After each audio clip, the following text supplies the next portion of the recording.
Improbable is a covert spell that would seem highly unlikely or even supernatural to a sleeper witness and hence, might cause a paradox.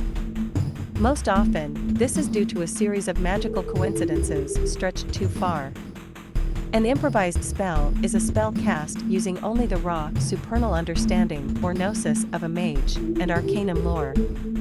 Potency is a measure of a spell's raw power or amount of damage it inflicts, and also its resilience against attempts to dispel it. To relinquish spell control, a mage can relinquish control of an indefinite duration spell by using willpower.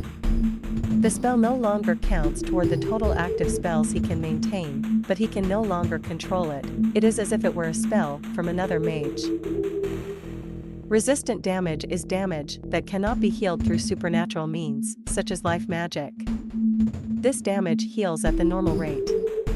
Road is a tried and true spell learned. Sensory range is anything within immediate sensory perception of a mage. A spell is what occurs when the laws of a higher reality are imposed upon the laws of common reality, creating an exception to the laws of physics. A spell manifests the wishes of its caster. Spellcasting is when a mage channels a higher reality to change common reality in accordance with his wishes. Sympathetic range is a distance that depends not on physical space, but on a caster's mystical connection to a target using space. The stronger the connection, the easier it is to affect the target. A target is the subject of a spell, the person, place or thing suffering or receiving the spell's effect. A vulgar spell is obvious and/or impossible by the normal laws of reality. Vulgar spells risk a paradox. Method is how a spell is cast, either as a rote spell or an improvised spell. Automated resistance spells allow a target a degree of reflexive defense from the spell's effect. The secret world. Atlantis? Gavin said. You're serious? I know that old fogey back at the Sanctum buys into that. But not you. I mean, come on. It's so... New Age.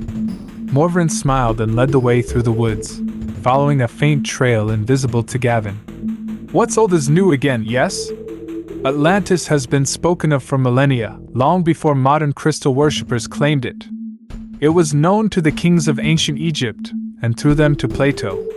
It has other names, you know, but Atlantis is the most well-known. And these... Atlanteans, they had a big war and broke the universe? Gavin said. That's what you're saying? He shook his head and threw up his hands. So what? How does that have anything to do with us? Knowing the how and why of the world is the first step to changing it. Morvran turned to look the young mage in the eye. How do you expect to weave the fabric of creation if you don't know what it's made of? I thought that was what Arcana was about. You know, the 10 substances of which the tapestry is made. How does an island that sank thousands of years ago have anything to do with that?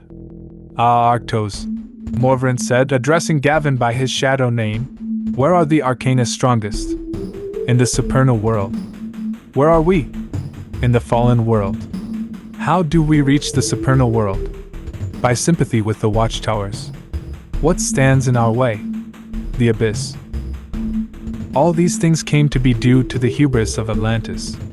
The celestial war for the supernal world, when the exarchs claimed the heavens and threw down the rest of their kind, us. So we're the fallen ones? The ones who got screwed and fucked by the man? You know, Morvran, I respect you and all, but sometimes you can be such a hippie. Arctos pushed past the older mage to forge his own path through the tangled underbrush. Morvran smiled. What's old is new again. The cycle ever turns.